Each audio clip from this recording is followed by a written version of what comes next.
प्यारे दोस्तों, स्वागत है आपका आपकी अगली कक्षा में। आइए आज हम ओपी जैन तथा विमल मिश्रा जी की पुस्तक से आगे चलते हैं और द्वितीय अध्याय का अंत करते हैं।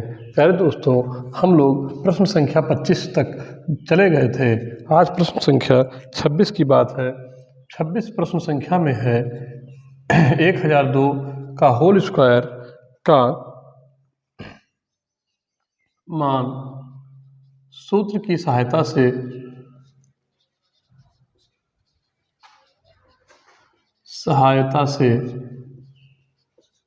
ज्ञात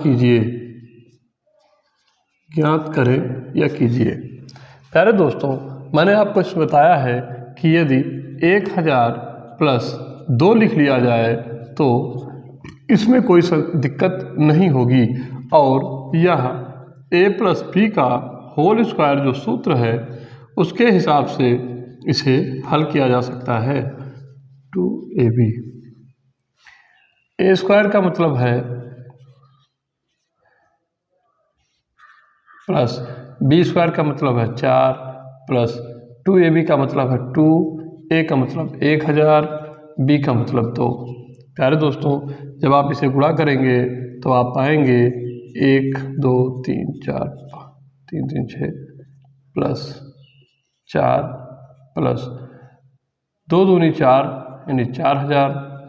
प्यारे दोस्तों, इसे आप जोड़ेंगे तो आपको मिलेगा इकाई के स्थान पर 4, इसके बाद में फिर 2 जीरो, फिर आपको मिलेगा 4, फिर इसके बाद होगा 1।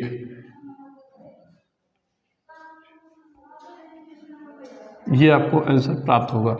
प्यारे दोस्तों, इस प्रकार से ये 26 नंबर का प्रश्न बहुत ही इजी था। 27वां नंबर का प्रश्न आपकी किताब में है। इसमें जो न्यूनतम मान होता है उसमें देखिए नोट में लिखा हुआ, ऐसे प्रश्नों में जिसका अंक छोटा होता है उसी का मान अधिक होता है। ये बहुत ही आसान सा है 27 नंबर, उस पर हम नहीं बात करेंगे। 28 नंबर पर चलते हैं और अगले प्रश्न को हल करते हैं। प्यारे दोस्तों, प्रश्न संख्या 28 सरलीकरण से संबंधित प्रश्न है जिसे आप आसानी से हल कर सकते हैं। देखिए, 1/2 का होल क्यूब गुणे 2 का होल क्यूब गुणे 3/4 का इस होल स्क्वायर का मान ज्ञात कीजिए। प्यारे दोस्तों, इसे आप विस्तारित रूप में लिखकर हल कर लीजिए। आइए देखते हैं। इसका मतलब आप जानते हैं कि क्या होता है। इसका मतलब है कि 1/2 को 3 बार हम गुणा के रूप में लिखें।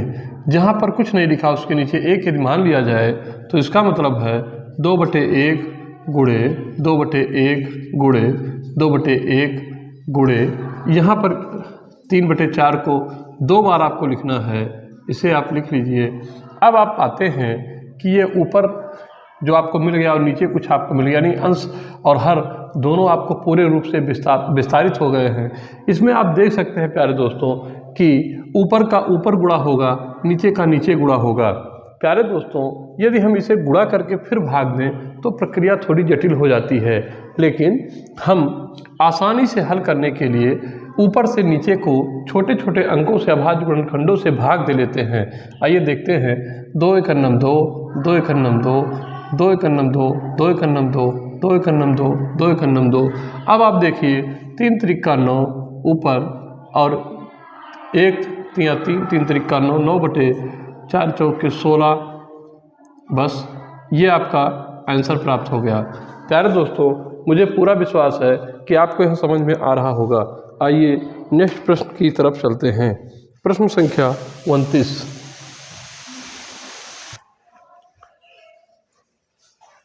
प्रश्न संख्या 29 कुछ इस प्रकार है। 5/8 धन 1/2 गुणे 5/8 माइनस 5/16 को सरल कीजिए।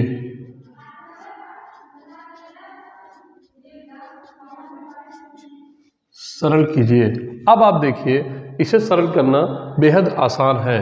प्यारे दोस्तों, जहाँ पर प्लस लगा है इसका मतलब इसे जोड़ना है, जहाँ पर माइनस है इसका मतलब यहाँ घटाना है। सबसे पहले हम ब्रैकेट को हल करते हैं, ब्रैकेट के बाहर को भी हम हल कर सकते हैं, लेकिन पहले ब्रैकेट को हल करेंगे, इसके बाद जो यहाँ पर गुणा है उसे हल करेंगे, फिर आगे की प्रक्रिया में हम लोग चलेंगे।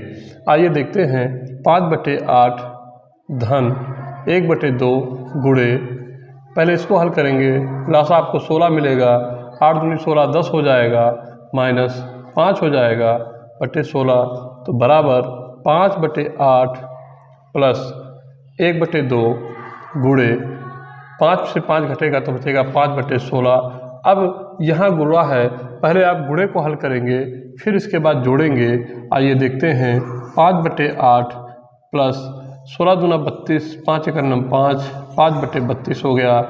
इसका लासा निकालेंगे, 8 चौक 32 और 8 चौक 32 4, जो इसके ऊपर होगा उससे गुणा कराएंगे, प्लस 32 × 9 32 1 आया, जो उसके ऊपर होगा उससे गुणा कराएंगे, बराबर 20 प्लस 5 बराबर बटे 32 बराबर 25/32।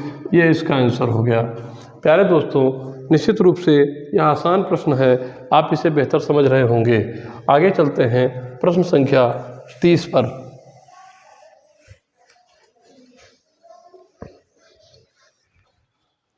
प्रश्न संख्या 30 कुछ इस प्रकार है।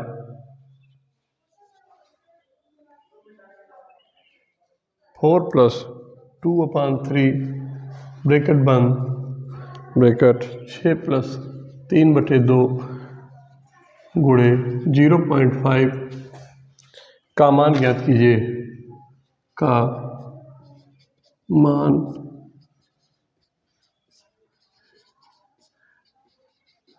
ज्ञात कीजिए। प्यारे दोस्तों, इसे हल करना आसान है और यह इस अध्याय का अंतिम प्रश्न है। अब हम जब चलेंगे तो प्रश्न संख्या अभ्यास 3 पर चलेंगे। प्यारे दोस्तों, जब इसमें इसको जोड़ना होता है तो इसके नीचे 1 मानते हैं और 3 नीचे लासा हो गया, 1 का पढ़ा पढ़ते 3 बार 3 गुणे 4 प्लस, थोड़ा सा इसे मैं बड़ा लिख लेता हूँ जिससे आपको दिखाई देने में कोई दिक्कत ना हो, प्लस 3 का पढ़ा 3 × 9 गुणे 2, फिर ये एक बॉक्स में हो गया बड़े कोष्ठक में, फिर 6 2 इसका लासा हो गया और 2 गुणे 6 प्लस 1 गुणे 3, ये दूसरे बॉक्स में हो गया। इसके साथ ही गुणा का निशान है 0.5। अब आप देखिए इसको हल करते हैं, बराबर 4 × 12 धन 2/3, एक बॉक्स में, दूसरे बॉक्स में 6 दूनी 12 प्लस 3/2 गुणे 0.5। प्यारे दोस्तों, इसे आप जोड़ लीजिए, आपको मिलेगा 14/3। जहाँ कुछ नहीं होता है ब्रैकेट के बाद वहाँ हम उसे गुणा मानते हैं, यहाँ गुणा है, प्लस 15/2 गुणे 0.5 और जिसके नीचे कुछ नहीं होता उसके नीचे हम 1 मान लेते हैं। अब ऊपर का ऊपर नीचे का नीचे गुणा करा सकते हैं। प्यारे दोस्तों, इसमें एक छोटी सी चीज़ आप यह भी सीख लीजिए कि जब सभी संख्याएं दशमलव नहीं हैं तो आप इस दशमलव को व्यवस्थित करने के लिए यहाँ से दशमलव हटा लीजिए और एक के बाद एक 0 बढ़ा लीजिए। वो मैं आपको आगे समझा दूंगा कि ये क्यों होता है, कैसे होता है। अब आप इसे हल कर सकते हैं। 5 × 9 5, 5 दूनी 10, 2 × 9 2, 2 सत्ते 14, 15 सत्ते 105 बटे 3 दूनी 6, सॉरी इसमें और कटेगा, 3 × 9 3, 3 × 5 15, 7 × 5 35 बटे 2। ये आपका आंसर हो गया।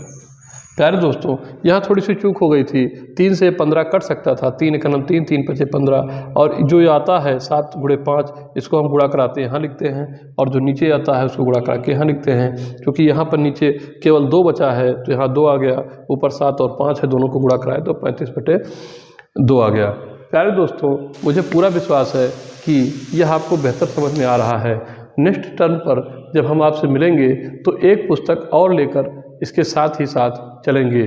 चूँकि यह ओ.पी. जैन तथा विमल मिश्रा जी की पुस्तक है, उसके साथ साथ एक और पुस्तक के साथ में हम लोग पढ़ते हैं तो वो आपको बेहतर करेगा।